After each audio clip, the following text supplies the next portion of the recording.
Had the situation been reversed, had the narrow strip of Gaza with 2 million people in it, the size of East London, if those of you who are aware of that, it's a very congested, densely populated area. Had that strip of land been occupied by Jews who are being persecuted, whose land had been taken away, I would be speaking here in support of the oppression against those Jews. In my library, there are more books about the victims of the Holocaust than about the victims of Israeli aggression against Palestine. So we can support Palestine. That does not mean we support terrorism. Because at the end of the day, it's not rocket science. It's about land. It's about human rights, of course. If someone's land has been occupied and they've been made refugees in a narrow strip of land, and then they are now being told to become refugees again, that is against international law. It's an actual crime. And in fact, today, 17 Palestinians who were fleeing northern Gaza when they were warned by the Israelis to flee because we're going to turn Gaza into a rubble. Those 70 fleeing Gazan men, women and children were mercilessly killed. That, my friends, is a war crime. But will Suella Braverman tweet about that? Will Rishi Sunak tweet about that? Will the BBC say this was a war crime? No. Will we light up our buildings with the colors of Palestine? No. So there is this hypocrisy that we see, because it is so easy for people to understand, and media and propaganda and Hezbollah will make you believe that the sun actually rises from the west and sets in the east, and people will swallow it sadly. 2022 February, a country invaded another country and occupied its eastern half, saying that we did it to prevent terrorism, because they said that the Ukrainians were terrorists. We came and we occupied, and what did the world do? The world spent millions, possibly billions, to support the Ukrainians to liberate their occupied land.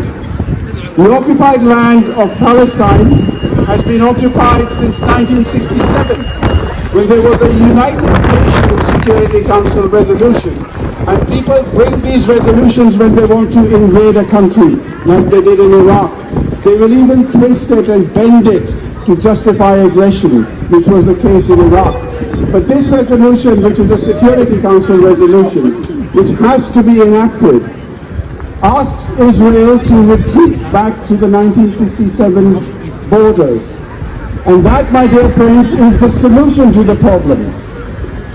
We talk about, I condemn the loss of innocent lives, be it Jews, be it Arabs, be it Ukrainians, be it Russians.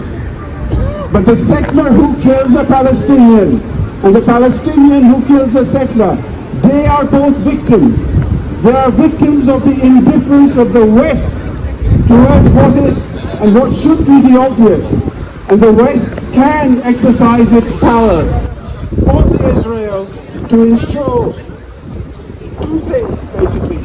Firstly, to remove the occupation, to end the occupation, and to allow those who fled their lands from the Nakba onwards with nothing to remind them of their homes but the keys that they carried with them. Their right of return should be enshrined. And we should see a Palestine that is viable. And what we are witnessing now, unfortunately, for which you and I are here, is to prevent what literally is a genocide. What will quench the bloodthirst of Netanyahu? If you look at numbers, we need to look at proportionality.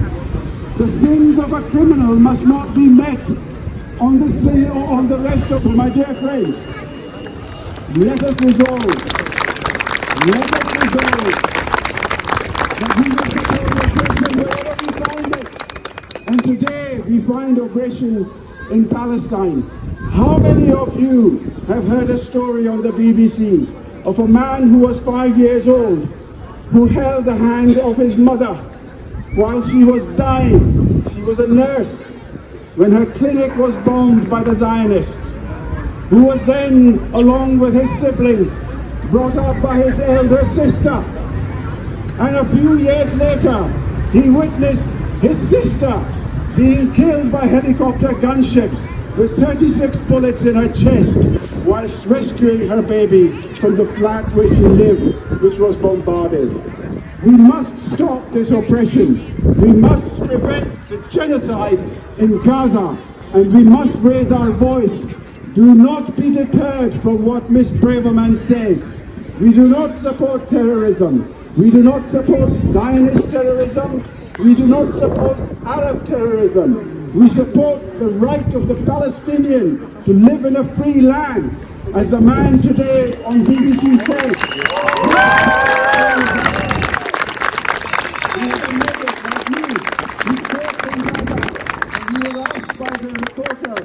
why don't you go to the south? Otherwise you'll die. He said, my existence here in the north is my resistance. And I cannot find words to praise that man's bravery.